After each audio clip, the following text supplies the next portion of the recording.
Hey Algebra 2, in this video we're going to be talking about solving exponential and logarithmic equations. So we're going to be putting everything we've done this week all into one. So properties of logarithms, understanding, moving between exponentials and logs, change of base, everything. Before we start, there are two properties of equality that we want to make sure you understand. So property of equality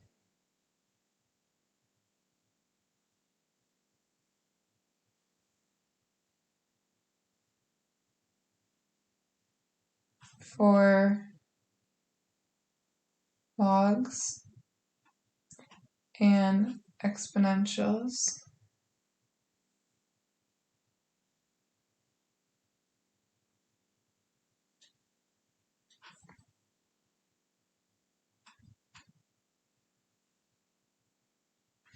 So the first one, let's do logs first. So if we have log base b of m equals log base b of n,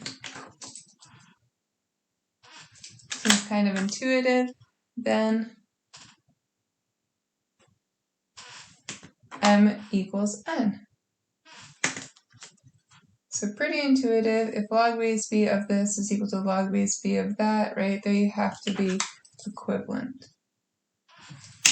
Similarly, for exponentials, if b to the power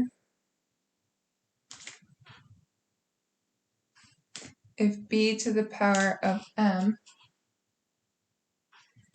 equals b to the power of n, then, once again, m equals n.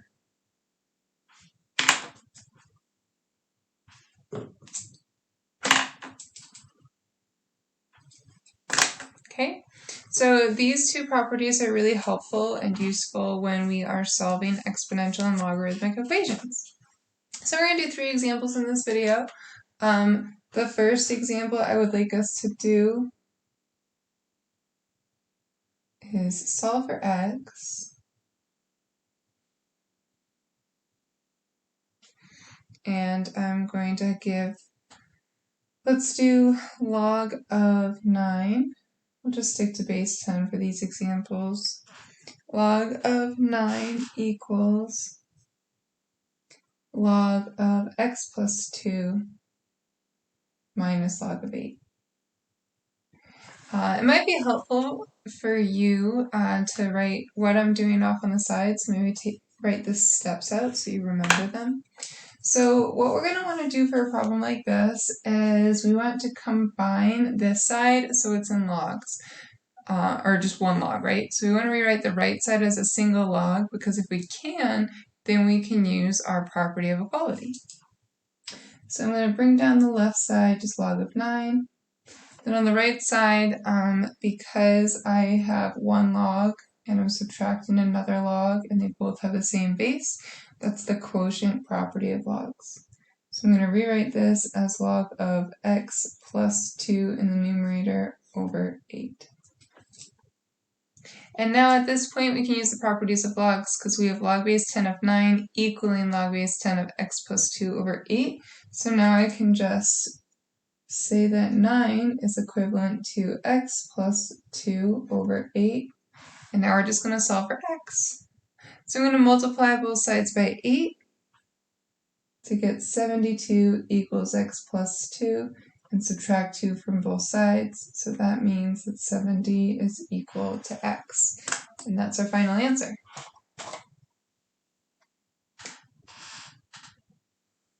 And we could check that this is a solution by substituting 70 into this equation and seeing if these sides are equivalent. All right, let's do another example.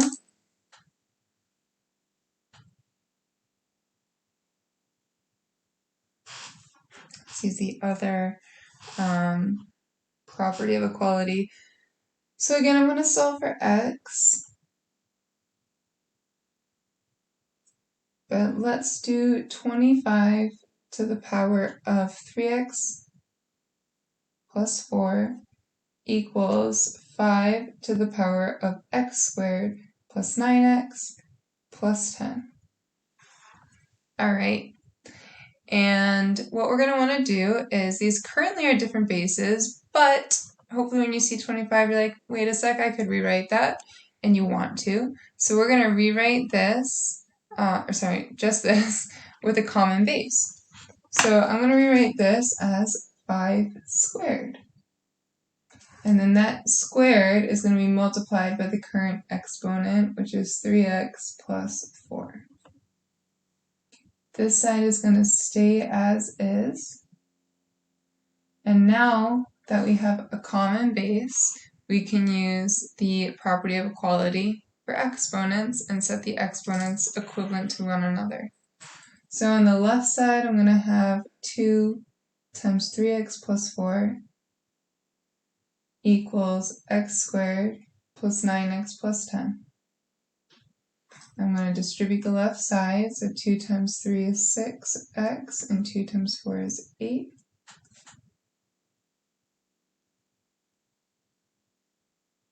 And then I'm going to move everything to one side. I'm going to move everything to the right side because I'm going to want to factor. Okay, so the whole idea is because I have what looks like a quadratic over here, I'm going to move everything to one side, keep this guy positive, set it equal to 0, and do some factoring. So 9x minus 6x, and 10 minus 8. And now I'm going to factor this, so what multiplies to 2 and adds to 3? That's going to be x plus 2 and x plus 1. Then I'm going to use my zero product property. And I'm going to get negative 2 is equivalent to x, and negative 1 is equivalent to x. And again, we could check our answers by substituting both of these back into the original and seeing if you're correct, if you want to do a check. All right, I have one more example for us to do. I think we have enough room for it.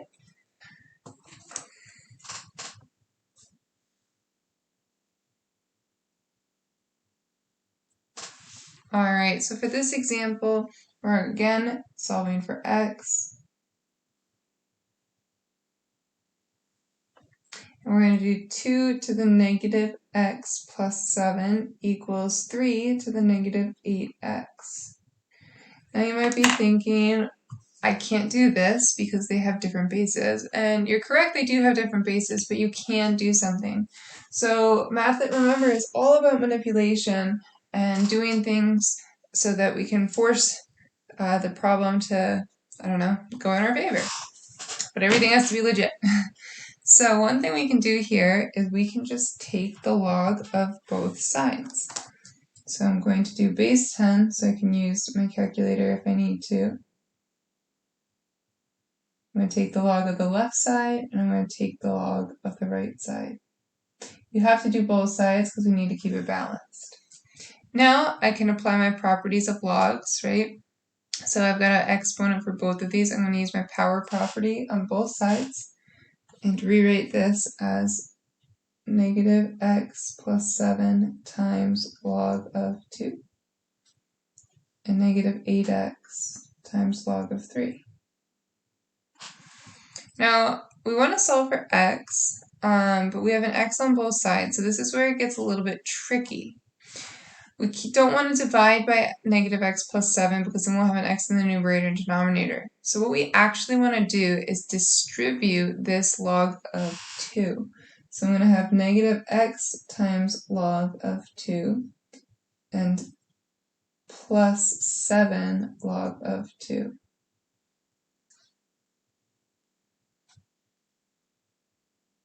Okay, so now it's a little bit easier because x is just with each term.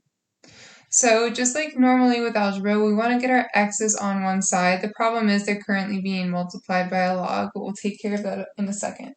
So I'm going to move this 8x to the left, and then I'm going to move the regular 7 log of 2 to the right.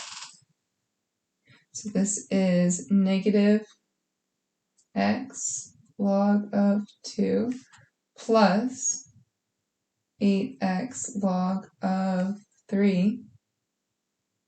And then I'm going to move my 7 to the other side, so now it's negative 7 log of 2. Now I can't combine these, right, because this is a 2 and this is a 3, so I can't combine these two x's, but I have two terms, and both of these terms have an x in common. So what I can do is factor out my x.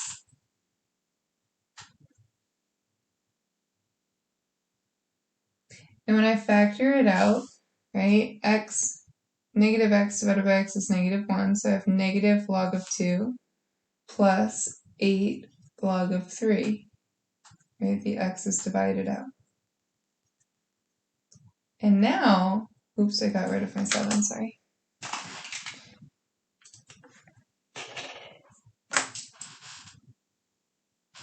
And now, I have x by itself.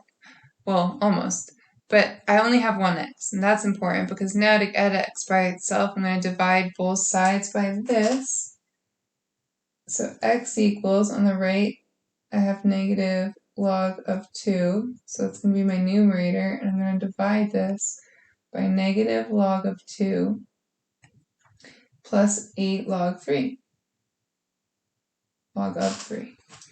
And that's going to be my exact answer. But I also want to get an approximate answer, so I'm going to grab my calculator. And for my numerator, so to keep things good, I'm going to put my whole numerator in parentheses. So I'm going to do negative 7 times log of 2. So that's my numerator. Got to close my parentheses for it though. And I'm going to divide by my denominator, which I'm going to put completely in parentheses as well, especially because there's addition. So negative, make sure you're using the correct negative button, right? This is negative, this is minus. Negative log 2, close parentheses for the 2, plus 8 times log of 3, close parentheses for the 3, close parentheses for my denominator, hit enter. And let's round to the nearest, I don't know, 10,000th, 10,000,000, third decimal place in. So that means that x is approximately negative 0.599.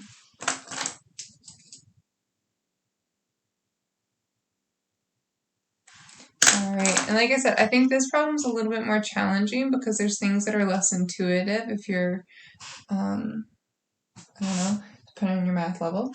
So if you didn't write what we did, I might go back and write, okay, so distribute our log, right?